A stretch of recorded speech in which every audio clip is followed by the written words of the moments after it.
Martina, ikaw ang anak ko patira. Pamati kita ay istorya, sangit tayo na kabaraka. A story time, mag-enjoy kita.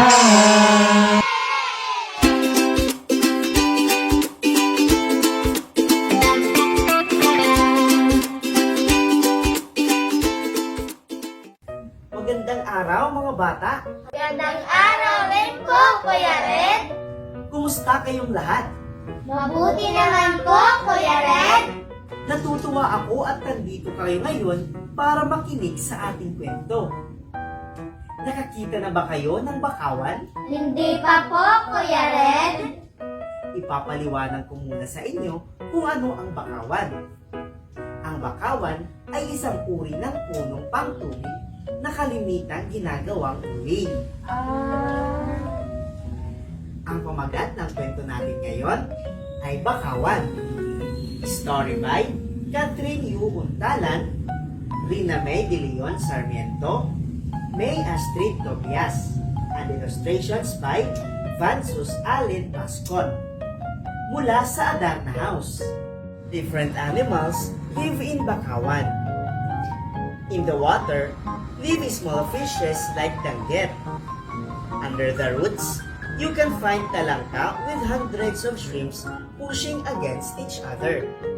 On the high branches of trees, birds like Tagak build their nests. Bayawak is also often seen walking around the muddy grounds of Bakawan. Animals lead peaceful lives in Bakawan. Their resources are bountiful and their habitat is safe. Among all the animals, Tagak is the most curious and most daring. He is fond of traveling and flying to faraway places, even to areas beyond the boundaries of Bakawan. He disappears for a few days, and his friends often worry about him. Every time Tagak returns home, the animals gather around him to listen to his stories. There was this huge ship full of people. The music was loud. The people were dancing. They were on their way to an island where there were more people having fun. They threw this. And Tagak showed them a plastic bottle. Talangka pinched it. Bayawak bit it. "What is this for?" asked Danggit. This is where they put their water, answered Tagak. They drink from it. Water? But we are surrounded by water. Why do they need to put the water in a bottle? Wondered Danggit. Tagak left for another journey. This time, he brought home a shiny plastic bag. What is that for? Asked Danggit. I don't know, but I found it pretty. I will hang this on my nest as a decoration. One day, while the animals were talking, Bayawak arrived with a big gash on his tail. What happened to you? Danggit worriedly asked. Talangka looked at the wound of poor Bayawak. "I saw something like the bottle that Tagak brought home," said Bayawak. "I tried to get it, but I did not notice that it had sharp edges." "Oh no!" said Talangka. "The same thing happened to Danggit yesterday. He said that there were too many of those shiny things that Tagak had been bringing home, and now they're floating on the water. He almost got caught inside of those plastic bags.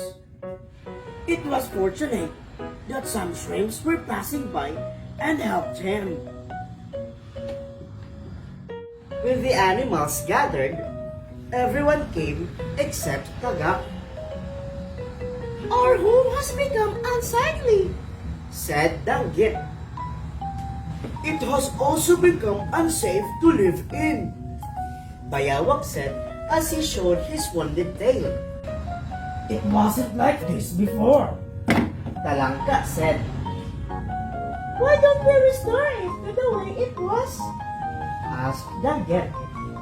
I agree. Let us dispose of the things that did not used to be in Bakawan, Suggested Bayawak. And they all agreed that they should clean up Bakawan. They began picking up different objects that were scattered all over Bakawan. They searched for something that could contain the bottles, plastic bags, and cans they collected. They saw a big net and used it as a container. While they were picking up trash, they saw something floating in the water. It was a huge with patches of white and black. They went closer.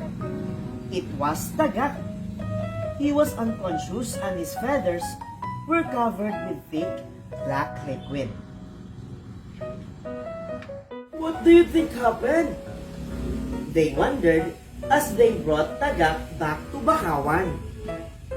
The animals divided their responsibilities among themselves. Some of them took care of Tagak while others continued gathering the trash. Tagak woke up few moments later. I saw a ship.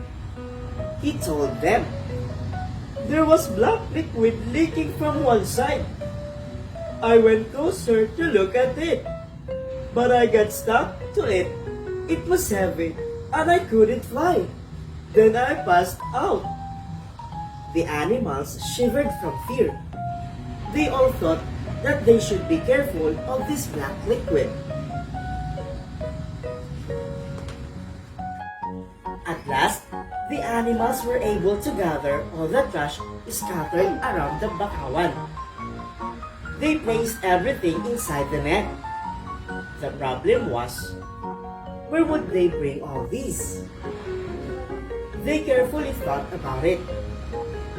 What if we submerge them underwater?